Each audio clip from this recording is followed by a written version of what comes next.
Take a photo of you guys so I can put it on our... Hi, everybody. Welcome to our webinar. We're going to get started in just a few minutes. Thank you so very much. We appreciate your patience.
All right, everyone, we are now live on Facebook as well as our webinar, so we are good to go.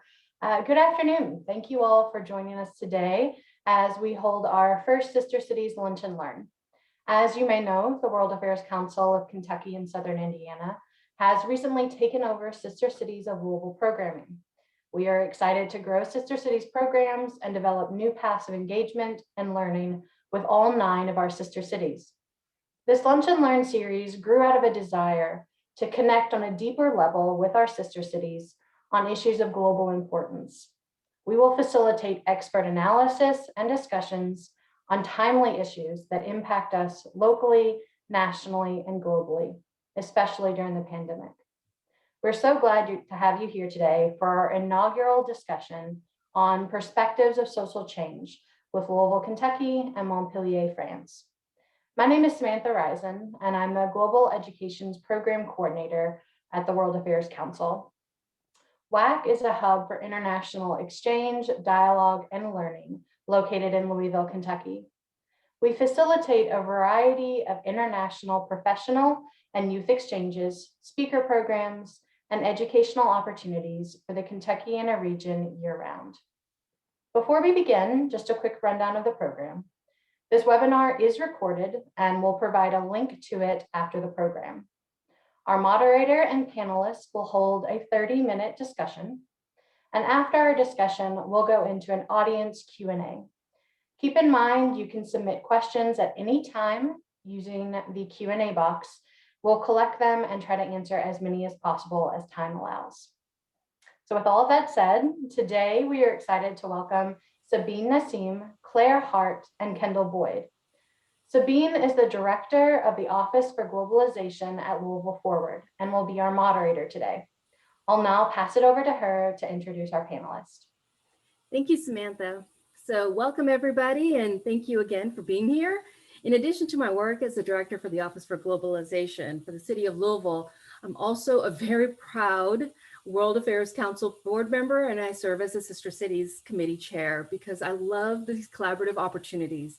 This is why we do what we do. We love doing this. We're provided with firsthand experiences and discussions to learn more from our experts and our partners from all over the world. So for example, I'm thrilled to have the honor to welcome our valued Sister City representative from Montpellier, France, which is our very first established Sister City partnership. It was established in 1954, for going way, way back. Clare Hart, welcome for being here. Clare is our Vice President for the International Affairs and European Cooperation and Municipal Councillor for International Relations. Welcome, Clare. Hi, hi everybody. Thank you. I'm also excited to welcome to our discussion today a very dear friend, my mentor, and someone I truly respect and admire for all the mountains he's moving and barriers he's overcoming, in addition to getting his mother vaccinated today. Kendall Boyd, Chief Equity Officer for Louisville Metro Government. Again, welcome to you both. Thank you for being here. So just to kick off, glad to be here. Thank you. Thanks, Kendall. just to kick off our questions, because we really want to capitalize on our time here with you guys during our lunch and learn. One of the things that has really risen to the surface is a lot of our the social unrest that we've seen. And Claire, we've had this discussion with you. You've seen this a lot in France as well. We've seen it here more recently in Louisville, but then you also reminded us that you've been seeing it recently as well. So can you talk to us a little bit about the protests happening in your city, in Montpellier, and maybe give us a little short history of how those movements, has there been a police reform? Were there a Black Lives Matter movement in Montpellier or in France? Just kind of give us a rundown of that history and how that came about, because we can, and I'm going to ask Kendall the same about Louisville, but I'd love to hear a little bit about France. Sure. Thanks, Sabeen. And again, hi to everybody in Louisville and in Kentucky. We're really happy to be with you here today. Yeah, we have had a very, very difficult last few years in France. Indeed, we've had a new movement of social unrest, which is commonly known in English as the Yellow Jacket movement, and which actually sprung up when the current government tried to bring in a new law on petrol prices, they on gasoline rates. They tried to kind of increase the gasoline rates, and it sent everybody into the street. There was actually a dual trigger, which was those gasoline rates being hiked, and also some new work being done on retirement and pension funds and that kind of thing. So this just set the spark to the flame. Everything kicked off from that. And it was a very, how can I say, I could call it a very popular movement where people took their yellow reflective jackets out of their cars, you have to have in a car, and put them on and went into the street to protest against the rising prices. And the people that we were seeing in the street at this point of time really were people that we didn't usually see in that context. We didn't usually see these people demonstrating in this way. So it was a very sort of almost a very quite a self-centered demonstration, because people were out there because they were not, they were scared about what was going to be in their pockets at the end of each month. So it was very much to do with money. It was to do with, expenses, rising costs, and so on and so forth. So we weren't on a, let's say, a kind of let's come out together and save the world movement. We really, really were on quite a sort of local scale. We don't want to have to spend any more than we're spending. And all of that triggered a global rejection of the political caste. So politicians were seen as being the pits, the rotters, the bad ones, the corrupt. And, all these people were out there and they were the real France. And, anybody in politics was just in it for money. And that was all there was to it. So it was a very deep and intense movement, which got very violent, very violent. There were, I'm sure you saw the photos and the footage on telly. We had, the Champs-Élysées in Paris destroyed, absolutely destroyed. Monuments got destroyed, shop fronts, looting and pillage. It really was pretty powerful. And there was quite a lot of police violence attached to this. And we had people losing an eye. We had, tear gas and mustard gas and all kinds of reprehensive materials used, and lots of damage, human damage, physical damage, but also human damage. So it was a really, really difficult time. It all kind of got sort of put to sleep really with the COVID crisis. And we haven't seen it emerge since. So everybody's kind of waiting to see if it's going to come back afterwards. But in any case, it really was something that personally I've never ever seen before in France. That was really something quite new. Yeah. Thank you. So it's interesting to see that the impetus was really dividing these socioeconomic classes, right? It was really about you are increasing these gas prices. The rich are getting richer, the politicians are getting richer, and you're taking from the working class or the working man, so to speak.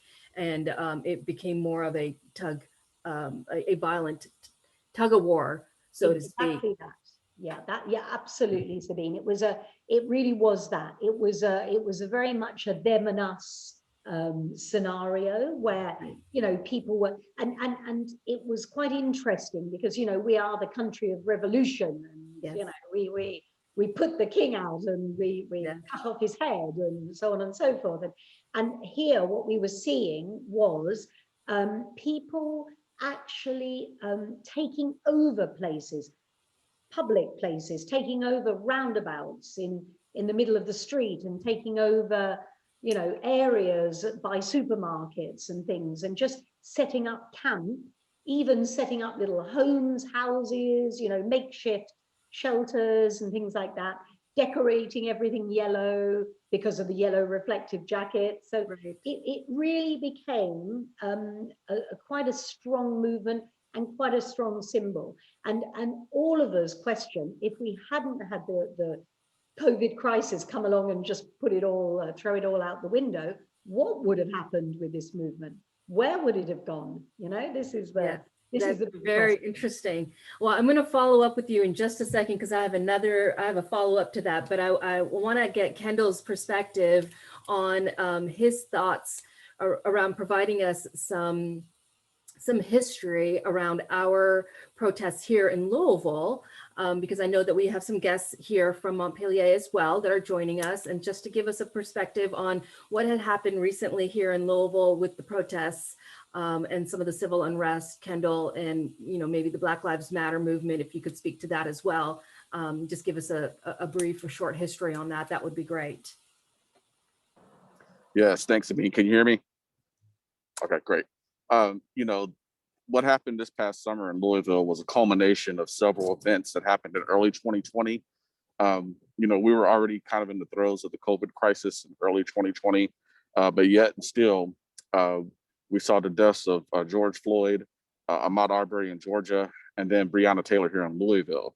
And so those three sort of triggering events, which culminated into this summer of civil unrest, similar to what was just said about caste systems. If you look at the United States of America, you know, a lot of the way people of color, especially African Americans, are treated, it's like we're held into a caste system predicated on white supremacy and racism, right?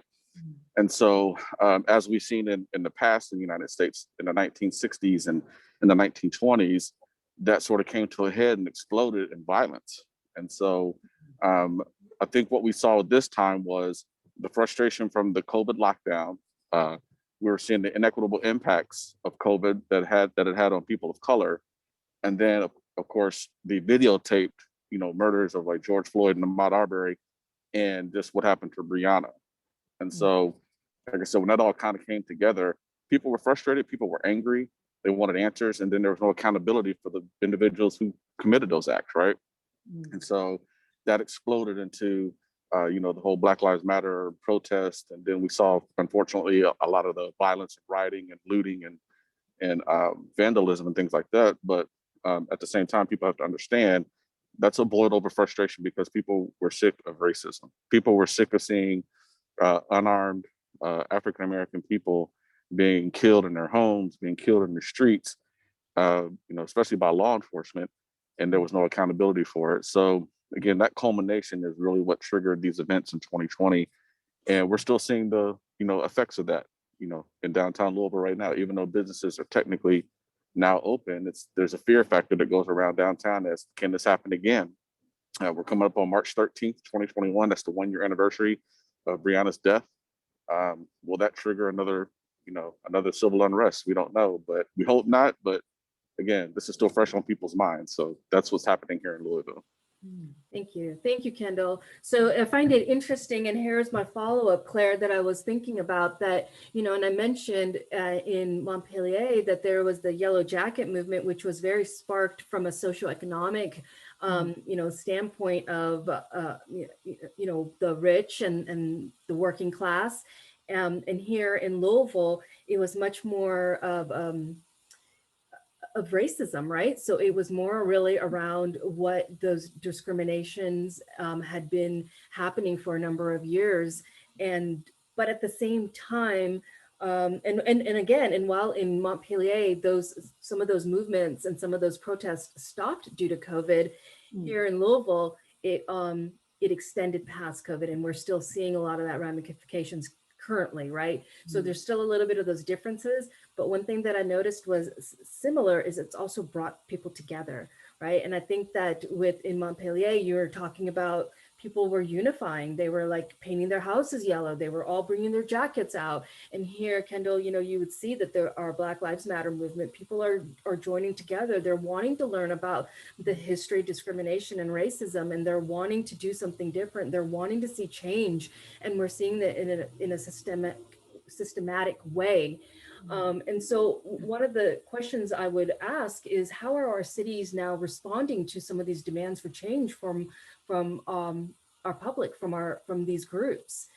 Claire, I'm going to ask you that first. In Montpellier, what is the city doing? How are they responding to, I mean, granted, right now you mentioned it's a little bit of a lull, but should it rise up again? Is the city anticipating that, and how are they responding? That's a really good question, Sabeen. I just wanted to add just an event that also happened quite recently, which will help me to answer that question. Sure. We had a terrible event a few months ago, 2 or 3 months ago, in Paris, where we had a music producer, a rap music producer, quite a well-known guy, that was just kind of walking down the street, and he'd taken his mask off, his face covering off at that moment to do something. I think he was on the phone or something. And the police came along, jumped him, sort of pushed him into his apartment, completely beat him up. Very, very violent episode happened. Somebody happened to be filming the whole thing, and it went absolutely massive.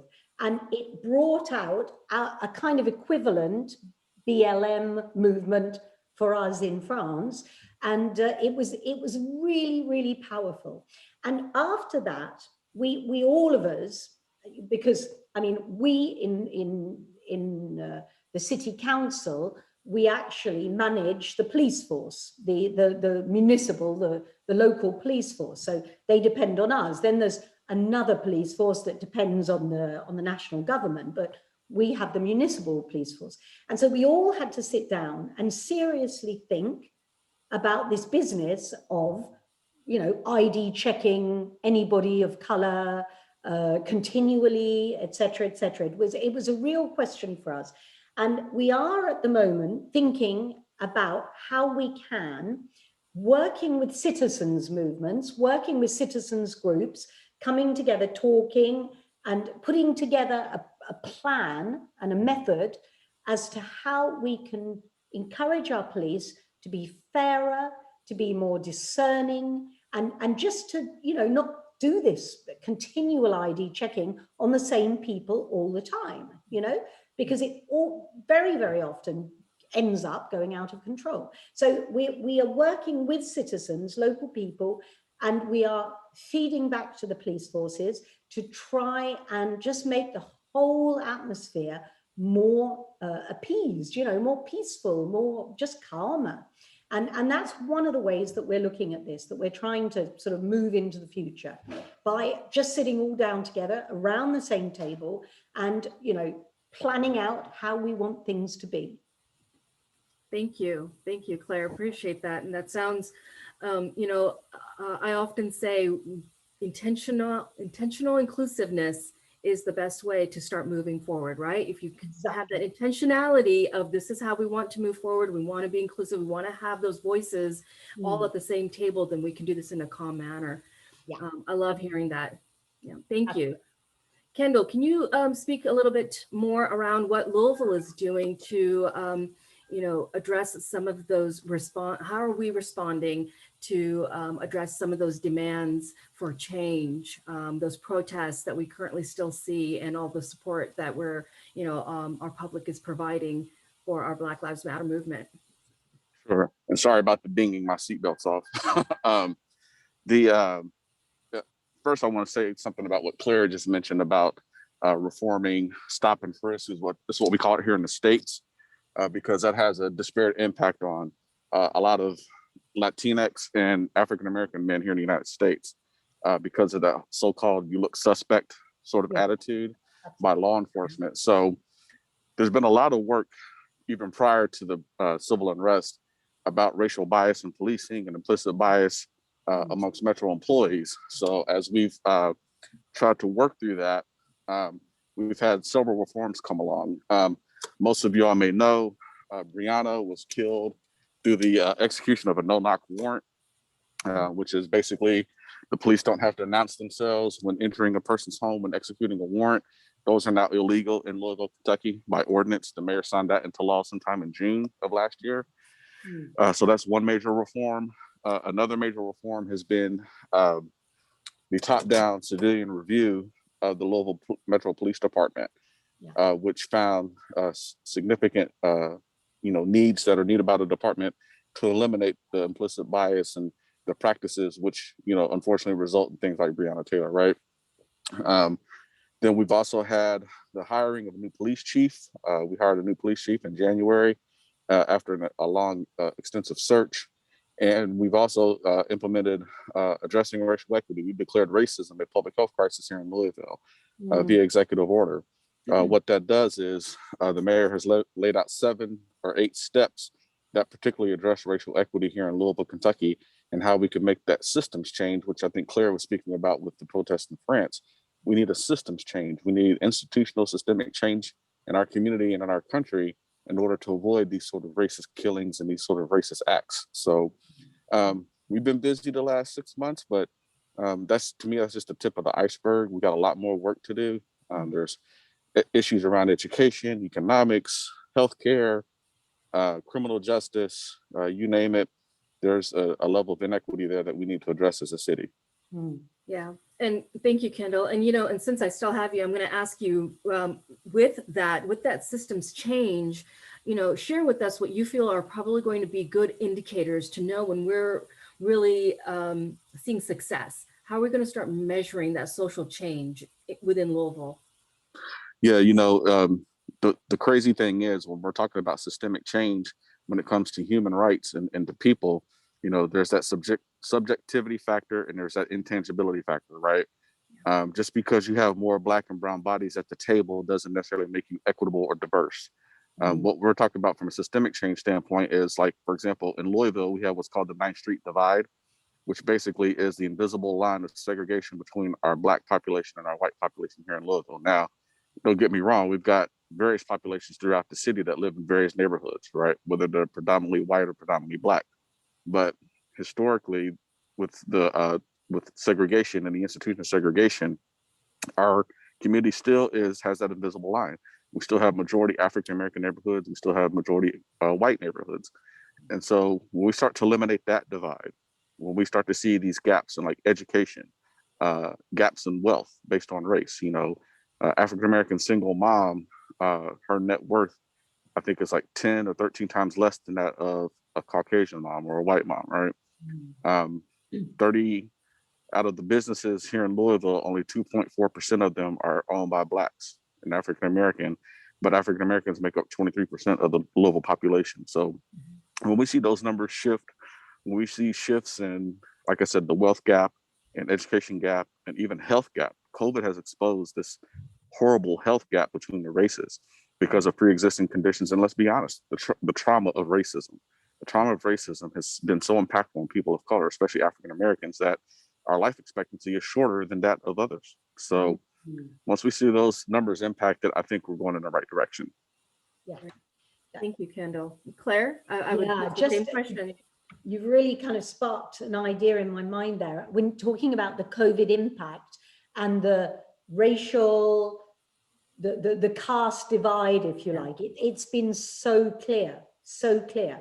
I mean, even down to what we call the digital divide, and the very fact that you're right in it at the moment with your mother, but older people have to to sign up for an injection on internet. Right. And you know, in our deprived areas, they just simply do not have access to internet. So the first group of people getting vaccinated, you know, the 70s to 80s group, were all, you know, middle class people with their tablets, with their smartphones, who'd been able to go on and were able to get, you know, a place. So we had a very real health impact coming right down to the digital divide, which comes right down to the economic divide. And it's absolutely totally that. And you know, the other element, which was very, very clear for us, was the impact of COVID on women. I mean, we had a terrible amount of domestic violence, domestic crime. We had domestic violence to children, and it just exploded. It went through the roof during the, you know, really the lockdown period was absolutely disastrous. So, you know, it as ever, it always impacts the most fragile members of society first, and then, you know, little by little it trickles down. But it was very clear, very obvious to what extent that COVID crisis kind of crystallized all of that. Terrible. Oh yeah, no, absolutely. In fact, this is something that Kendall and I often talk about because, you know, for me, Claire, and you know this, we've talked about this, my work is significantly with our immigrant and refugee populations. Yeah. And they're in that very similar situation where they fall in the gap, and the access and the equitability, you know, to vaccines or to information it's just not there. And, you know, the same thing with healthcare and the digital divide. So it has definitely, the pandemic from a societal change, it has definitely heightened, you know, those gaps for sure. You know, if I could push you guys both to ask a little bit, and, you know, Claire, I love that you have brought this up, you know, around the media. You know, the media plays a big toll in what we hear about the pandemic, what we hear, especially in our minority communities. And I'd love to hear a little bit more about what maybe France has heard about the social, you know, the social unrest here in the United States. And Kendall, I'll pose the same question to you on what your perspectives have been around what we've heard from the social unrest or any of the movements out in France. But Claire, let's go ahead and start with you.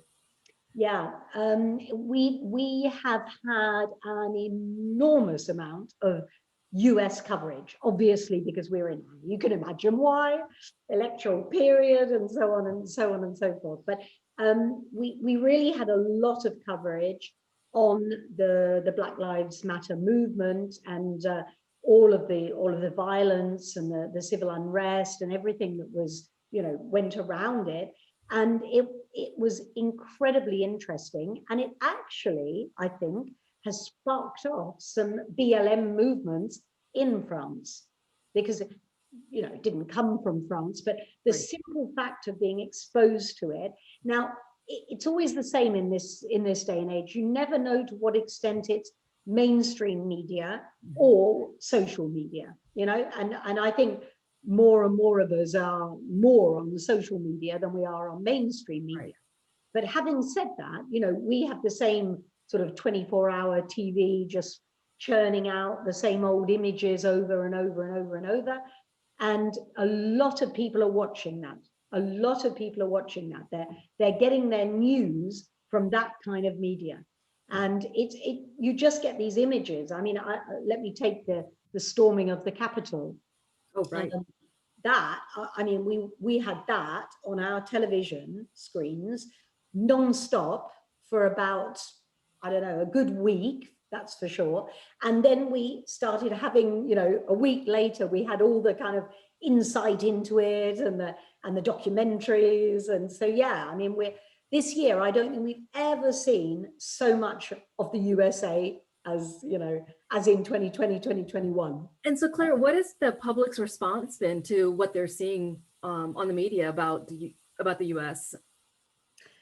I mean, pretty shocked, to be honest. I mean, the storming of the Capitol, that just blew everybody away. That was amazing to see that, really shocking. But the violence, the police violence, and because we had images that were, I'm thinking of George Floyd, I mean, I can't breathe. It was just horrible. You know, when I say it, I have tingles in the body.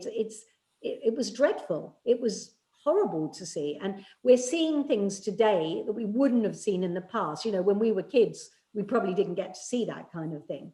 And now we are, and we do, and our kids are seeing this. And it's very, very powerful, but it's a good thing. It's a very good thing because it's waking people and it's making them act. It's making them react. And that's how it should be, you know. So, yeah, I mean, it's really the US has been totally in the public eye and has been, yeah, pretty crazy, really. The whole thing has just been woo. And we hope things are going to calm down a bit now for you. Thank you. Thank you.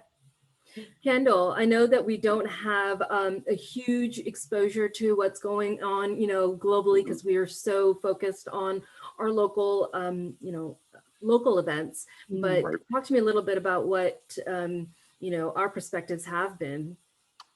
Right. You know, here in the United States, I'm not sure. I mean, other parts of the world, you know, they see news as, you know, information and everything like that. Here in the US, we take a different sort of tack to news. For first, media and news and newspaper is a business first, and then it's information second. You know, that's just the nature of the beast. And so in 30 minutes or in 15 minutes in a soundbite, you're supposed to get all the news of the day. You know, everything from COVID to civil unrest to what's happening in France, what's going on in Israel. You know, there's just so much you can only put in a half an hour. And then even then it's not a full half hour, it's 20 minutes because you got 10 minutes of commercials, right? Yeah. So in the United States, you have to be very intentional about finding information. Somebody here in the chat, I think, said something about, you know, there wasn't much coverage about what was happening in France. And that's true, because the unfortunate thing is, you know, you have your CNN, you have your Fox News, you have your MSNBC, you've got NPR. I mean, you've got all of these major agencies, and then you have social media, then you have newspapers. But yet and still, so many people remain so willfully ignorant in their silos with all this information at their fingertips. I mean, this phone that I'm holding right now, right? I can get access to any information that I need around the world. I can see what the weather is in Tel Aviv. I can see, you know, about an attempted coup in like Somalia or something right here at my fingertips. But yet and still, a lot of us remain willfully ignorant about what's going on in the world. So I think as Americans, and I'm just speaking from my American perspective, we need to be more intentional about what's happening with our international brothers and sisters, because, you know, the United States is seen as sort of a model around the world. You know, we're talking about a republic, democracy, and freedom, all this other stuff for individuals.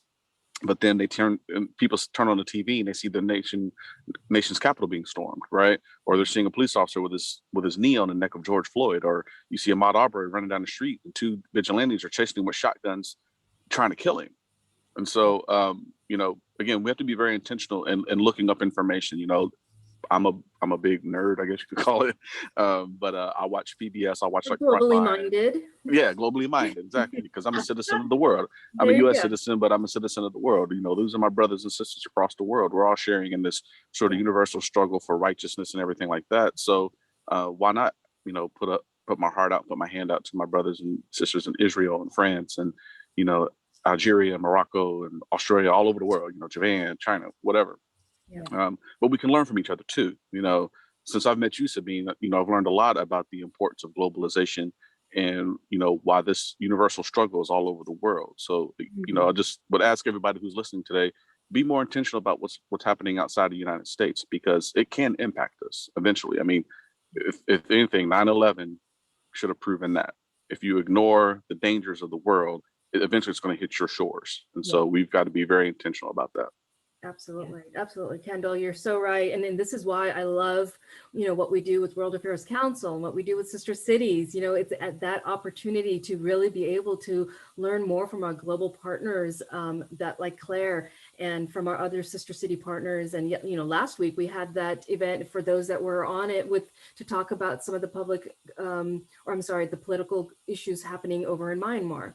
So this is one of the, I echo exactly everything you've said. We need to be much more intentional about really exploring more of those issues, because they are going to affect us and our kids and our schools. You know, in the chat, there's a comment here about our schools not focusing what's going on outside of the U.S. And that's true. We just don't do enough of that. And we need to be much more intentional. And I think this is a good segue into thanking Claire and thanking Kendall. And I'm going to turn this over to Samantha so we can take a look at some of the questions in the chat, and maybe we can answer those for folks who've been asking them. Yeah, that'd be great. Kendall, we are all kind of global nerds because tons of questions have rolled in. I'll just pick a few and we'll try to get through as many as we can.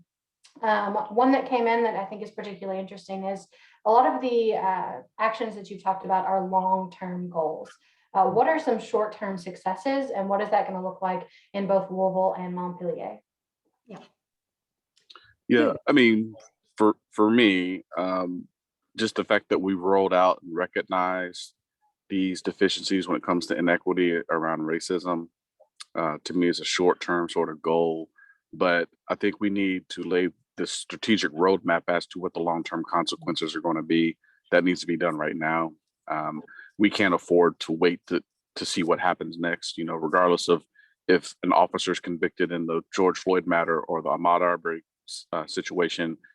We need to address racism right now. So I think the biggest sort of short-term fruit we need to pick is, I think Claire mentioned it earlier about digital divide. We've got to get the internet and this accessibility to information to our depressed neighborhoods and to our neighborhoods of color, because they historically have been marginalized and they don't have very good like Wi-Fi internet access. So to me, getting that sort of stuff to the general population, getting this COVID vaccine shot to people of color and to our marginalized communities, those are the short-term wins, which helps us to find. Thank you. Claire? Well, we've got a project that I really want to share with you, because we're going to be inviting Louisville and our brothers and sisters in Louisville to join us on this one. We've decided that one of the ways in, one of the doors in, and Kendall was saying this too, is education. If you really hit at the start, if you go and get the kids, and if you really work with them, alongside them, and bring them on board, we believe very strongly that you can bring about a certain amount of change. So we've, with the United Nations, we're going to be working together, and we're going to be putting out a fabulous program, shared program, where we're going to get our kids to work on how to create a healthy and positive school climate. You know, how to stop harassment in schools, how to stop discrimination in schools, sexism, insults, and so on, you know, just creating that healthy, positive climate.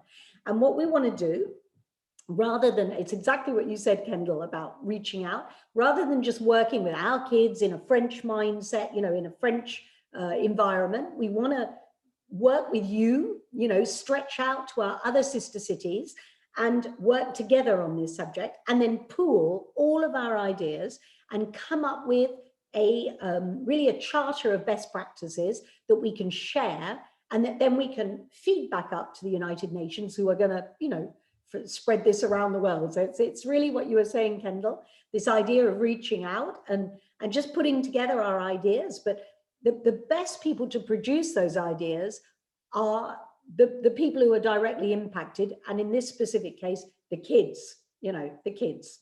For the In English. And if I could follow up real quick on that, I teach part-time too at Ivy Tech Community College here in Louisville, and I always tell my classes, you're the generation that can end all the isms. You can end racism, you can end anti-Semitism, you can end sexism, so forth and so forth. But you've got to be, again, intentional about it and do that intentional outreach to people that don't look like you. I think if we get our young people to start thinking like that, we can break down these barriers that separate us. 100% agree with that. And I just saw a message from Gloria. Yes, Gloria, we'd love to partner with a college and, you know, work together on that. Yeah, that's exactly what we'd love to do. Perfect. Claire, you actually answered one of our next chats that came in. Kendall, if you want to respond How can we make the education system and education in general, K through 12, more equitable and support reduction in social injustices?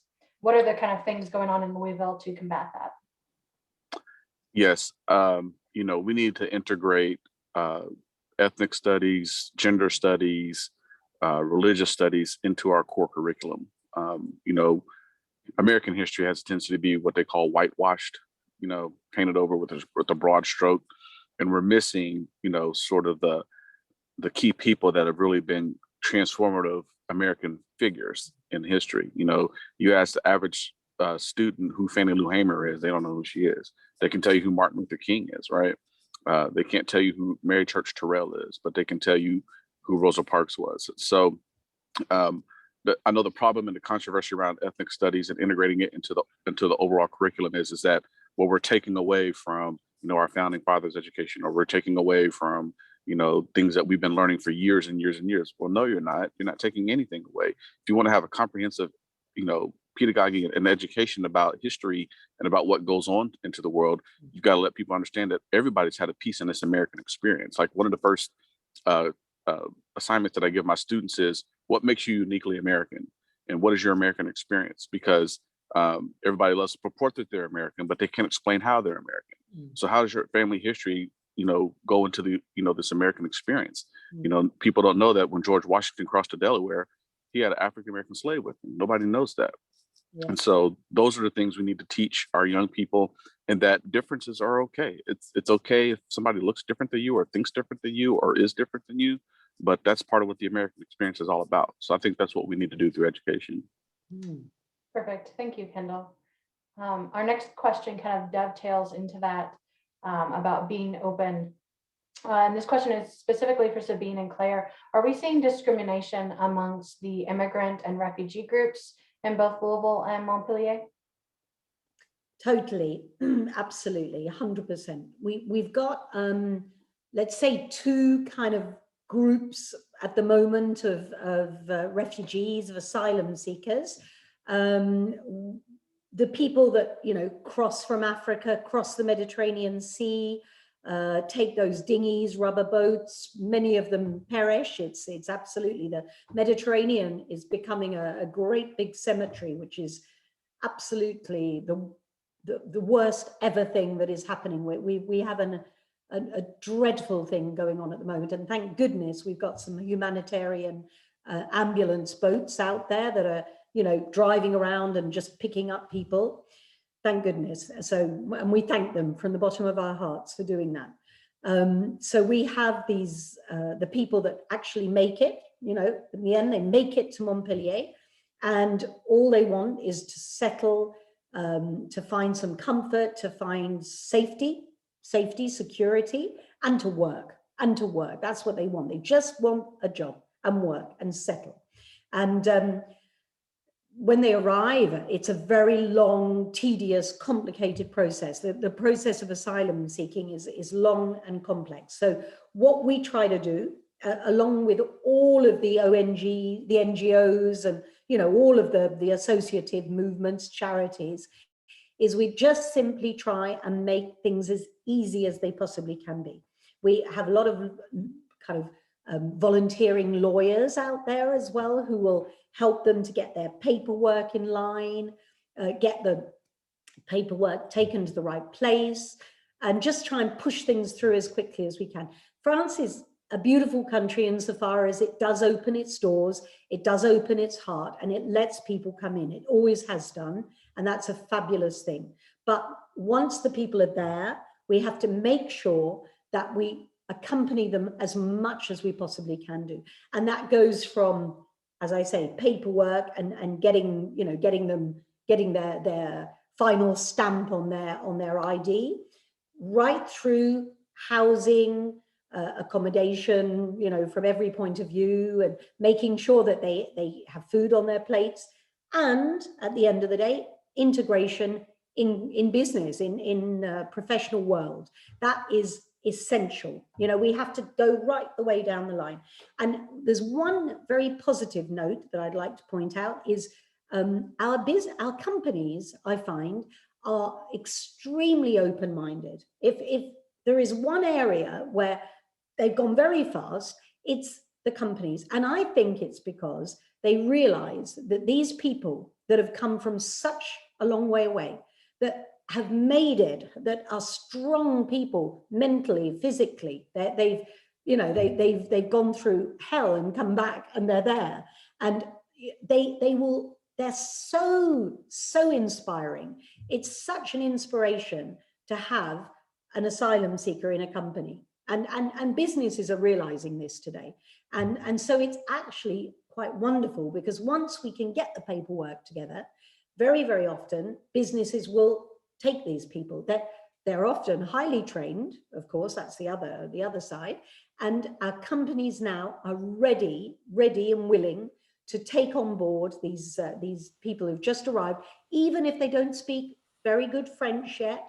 They're ready to train them up and just to give them an opportunity, because they know that by putting one person like that in a company, you inspire the whole team and you pull everybody upwards, and everybody is proud and happy to work alongside somebody that's gone through such an incredible journey. So that is very inspiring for me, and we thank them for that. Absolutely. So thank you, Claire. And for Louisville, or I'll just say for the States, the last 4 years here with our president that was in place and the administration that we had, it was pretty tough for our immigrants and for our refugees. Incredibly tough, as a lot of folks know. And so we are hopeful. We see a new immigration plan with President Biden's administration. It's favorable for our immigrants. It's favorable for our refugees. We see a new refugee cap that we haven't ever seen before of refugee resettlement. Our refugees come from all over the world, and they come because they need it. They don't have a choice. They're seeking refuge. They are coming from very traumatic experiences. And so it has been heartbreaking to see that there has been some discrimination against our refugees here in Louisville. And a lot of times it's mostly from those that don't understand their culture, don't understand the traumatic experiences that they've had and where they're coming from. So that is something that we are working on even right now. In fact, my team and I at Globalization have been having those conversations much more increasingly, especially with the new immigration plan in place. And Louisville has been such a great support city for helping our immigrants and helping our refugees. Mayor Fisher has held the support for immigrants and refugees as a priority. That's one of the reasons why we have the Office for Globalization and why we have a position like mine. It's to help them and to help them thrive and help them feel welcome, and for Louisville to be a compassionate city. But at the same time, when you get down to the street level, there's some level of discrimination there. There have been, and with the police, with neighborhoods, with it doesn't matter. It's the East End, the West End, the South End. They've experienced some of that trauma here as well. But I am hopeful. I'm hopeful, and I'm optimistic that we are heading in the right direction. As we're having these conversations about equity and inclusiveness, that we're heading in the right direction, and we're exploring these these discriminations that some of our refugees are seeing. As far as they're settling in certain parts of our city. Yeah. Thank you, Sabeen and Claire. Oh, Claire, do you have another point? Yeah, no, I just wanted to say kind of subliminal message: build bonds, not walls. Yes. Build bonds, not walls. Absolutely. Yeah. Exactly. Thank you, Claire. Yeah. That Claire, you were just clairvoyant, because that answered one of our last Facebook questions was, how do you advise we support international social justice movements and how to stay informed of global and international struggles? I love that you said bonds, not walls, getting outside of our bubbles to actually learn and talk and engage with people that are different than yourself. It's what we do every day at the World Affairs Council. That's it. Exactly that. And just rebel, just it's a wealth, it's an incredible asset to have people that come from elsewhere and, you know, have a diversity of people together. We know that a business is more creative if it has a mixture of different people, you know, women, men, different ages, different backgrounds, different cultures, is going to create much more diversity and creativity. And that is proven, you know, it's not even a nice idea, it's proven, really. Perfect. Well, thank you all for all of your great questions that came in from the audience. Thank you to Sabeen, to Claire and Kendall for sharing your thoughts on social change in our cities. Really thought-provoking for our audience. Thank you. A quick reminder that WAC provides virtual programs nearly every week. Our signature speaker series is also virtual and features national experts, authors, and diplomats discussing current global issues. Our February speaker series, it will be held on the 25th of this month and features Rebecca McKinnon on digital rights and privacy in an age of disinformation. And our March speaker series, oh, that's a tongue twister, features Thomas Balaki on plagues and the paradox of progress. So very much timely discussions in our future. More information can be found on our website, which is worldkentucky.org. I hope you will all join us and consider supporting WAC by becoming a member. Thank you all. Please stay well and warm. We'll see you next time. Goodbye. Thanks, everyone. Thank you. Take care. Bye, everybody. Take great care. Stay safe. Bye-bye.